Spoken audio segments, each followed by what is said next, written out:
8th question. Okay, ಈಗ ಒಂದು equation ಕೊಟ್ಟಿದ್ದಾನೆ, ಇದನ್ನ ಸಾಲ್ವ್ ಮಾಡಬೇಕು. ಆಮೇಲೆ ಚೆಕ್ ಯುವರ್ ರಿಸಲ್ಟ್ಸ್ ಅಂದರೆ ನಾವು ಮಾಡಿರೋ ಆನ್ಸರ್ ಕರೆಕ್ಟ್ ಐತೆ ಇಲ್ಲ ಅಂತ ಚೆಕ್ ಮಾಡ್ಬೇಕು. ಅದು ಯಾವ ಥರ ಅಂತ ನೋಡೋಣ. ಫಸ್ಟ್ ಏನು ಮಾಡೋಣ, ಎಕ್ಸ್ ಇರೋದೆಲ್ಲ ಒಂದು ಸೈಡ್ ತೊಗೊಳೋಣ. ಓಕೆ, ಇದು ಎಕ್ಸ್ ಇದೆ, ಇಲ್ಲಿ ಎಕ್ಸ್ ಇದೆ, ಅವನ್ನೆಲ್ಲ ಒಂದು ಸೈಡ್ ತೊಗೊಂಬರೋಣ. 2x/3 ಈ ಪ್ಲಸ್ 7x/15 ಈ ಕಡೆ ಬಂದರೆ ಏನಾಗುತ್ತೆ, ಮೈನಸ್ 7x/15 ಆಯಿತು. ಈಗ ಇಲ್ಲೇನು ಉಳಿತು, 3 ಉಳಿತು, +1 ಆ ಕಡೆ ಹೋದ್ರೆ ಏನಾಯಿತು, -1. ಈಗ ನೀವು ನೋಡಿದ್ರೆ ಎಕ್ಸ್ ಇರೋದೆಲ್ಲ ಒಂದು ಸೈಡು, ನಂಬರ್ ಅದೆಲ್ಲ ಒಂದು ಸೈಡ್ ಬಂತು. ಓಕೆ, ಇದು ಫ್ರಾಕ್ಷನ್ ಇರೋದ್ರಿಂದ ಸೊ ನಾವು ಇಲ್ಲೇನು ಮಾಡೋಣ, ಒಂದು ರಫ್ ಕಾಲಮ್ ತಗೊಳ್ಳೋಣ. ಓಕೆನಾ, ಈಗ 315 ಎಲ್ಸಿಎಂ ತೊಗೊಂಡ್ರೆ ಏನಾಗುತ್ತೆ,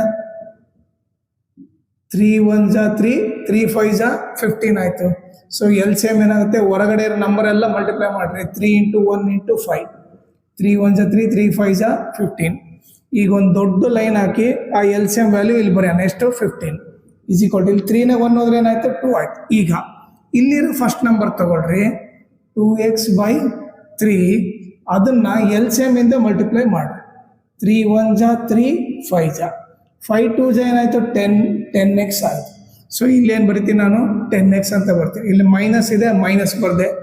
ಈಗ ಸೆಕೆಂಡ್ ನಂಬರ್ ತಗೊತೀನಿ. ಓಕೆನಾ, ಸೊ ಅದನ್ನ ಕೂಡ ಎಲ್ಸಿಎಂ ಇಂದ ಮಲ್ಟಿಪ್ಲೈ ಮಾಡ್ತೀನಿ. 15 15 ಕ್ಯಾನ್ಸಲ್ ಆಯಿತು. 7x 1 7x ಆಯಿತು. ಓಕೆನಾ, ಈಗ 10x ಅಲ್ಲಿ 7x ಹೋದ್ರೆ ಏನಾಯಿತು, 3x ಆಯಿತು. ಓಕೆ, ಈ ಡಿವೈಡ್ ಬೈ ಇರೋದು ಆ ಕಡೆ ಹೋದ್ರೆ ಏನಾಗುತ್ತೆ, ಇಂಟು ಆಗುತ್ತೆ. 2 × 15 ಆಯಿತು. ಈಗ x = ಏನಾಯಿತು, 2 × 15 ಇಂಟು ಇರೋದು ಈ ಕಡೆ ಬಂದರೆ ಡಿವೈಡ್ ಆಯಿತು. ಈಗ ನೀವು ನೋಡಿದ್ರೆ 3 1 3, 5 2 5 ಏನಾಯಿತು, 10 ಆಯಿತು. ಸೊ ಎಕ್ಸ್ ವ್ಯಾಲ್ಯೂ ಏನು, 10 ಅಂತ ಬಂತು. ಓಕೆ, ಇದು ಕರೆಕ್ಟಾ ಇಲ್ಲ ಅಂತ ಚೆಕ್ ಮಾಡೋಣ. ಓಕೆ, ಅದು ಯಾವ ಥರ ಅಂತ ನೋಡೋಣ. ಟೇಕ್ LHS ತಗೊಳ್ಳೋಣ. ಸೊ LHS ಏನಿದೆ ಇಲ್ಲಿ, 2x/3 + 1 ಇದೆ. ಓಕೆ, ಏನಾಯ್ತು ಇಲ್ಲಿ, 2 ಎಕ್ಸ್ ಇದ್ದಲ್ಲೇನು 10 ಹಾಕ್ಬೇಕು. 10/3 + 1. ಈಗ ನೋಡ್ರಿ, 2 10 20/3 + 1. ಓಕೆ, ಈಗ ಇಲ್ಲಿ ಏನಿಲ್ಲ ಅಂದ್ರೆ 1, 3ಗೆ 1 ಎಲ್ಸಿಎಂ ತೊಗೊಂಡ್ರೆ 3ನೇ ಬರುತ್ತೆ. ಓಕೆ, ಮತ್ತೆ ಇಲ್ಲಿ ಫಸ್ಟ್ ನಂಬರ್ ತಗೊತೀನಿ, ಎಲ್ಸಿಎಂ ಇಂದ ಮಲ್ಟಿಪ್ಲೈ ಮಾಡ್ತೀನಿ. 3 3 ಕ್ಯಾನ್ಸಲ್ ಆಯಿತು. 20 1 20 ಆಯಿತು. ಪ್ಲಸ್ ಸೆಕೆಂಡ್ ನಂಬರ್ ತಗೊತೀನಿ, ಅದನ್ನು ಕೂಡ ಎಲ್ಸಿಎಂ ಇಂದ ಮಲ್ಟಿಪ್ಲೈ ಮಾಡ್ತೀನಿ. 1 3 3 ಆಯಿತು.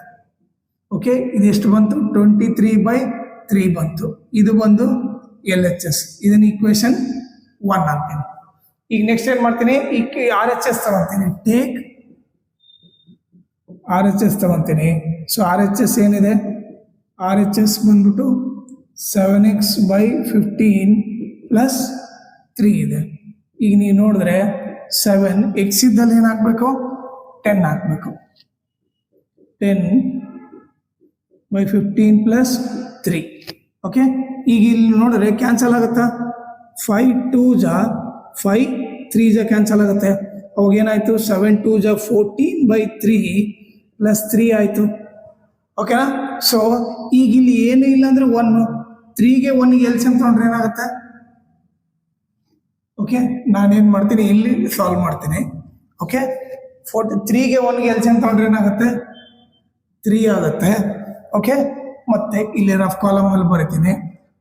ಫಸ್ಟ್ ನಂಬರ್ ಏನಿದೆ, 14/3ನ ಎಲ್ಸಿಎಂ ಇಂದ ಮಲ್ಟಿಪ್ಲೈ ಮಾಡಿ. ಎಲ್ಸಿಎಂ ಎಷ್ಟು, 3 ಮಲ್ಟಿಪ್ಲೈ ಮಾಡಿದ್ರೆ 3 3 ಕ್ಯಾನ್ಸಲ್ ಆಯಿತು. 14 1 14 ಪ್ಲಸ್ ಸೆಕೆಂಡ್ ನಂಬರ್ ತೊಗೊತೀನಿ. 3/1 ಇಂಟು ಎಲ್ಸಿಎಂ ಏನಿದೆ, 3ನೇ ಇದೆ.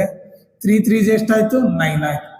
14 + 9 ಎಷ್ಟಾಯ್ತು ಇಲ್ಲಿ, 23/3. ಇದೇನಾಯ್ತು, ಇದು ಈಕ್ವೇಶನ್ 2 ಆಯಿತು. ನೀವು ನೋಡಿದ್ರೆ 1 ಕೂಡ 23/3 ಇದೆ, 2 ಕೂಡ 23/3 ಇದೆ.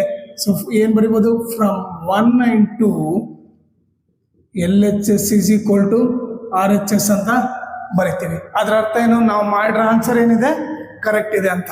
ಎಕ್ಸ್ ವ್ಯಾಲ್ಯೂ ಏನು, 10.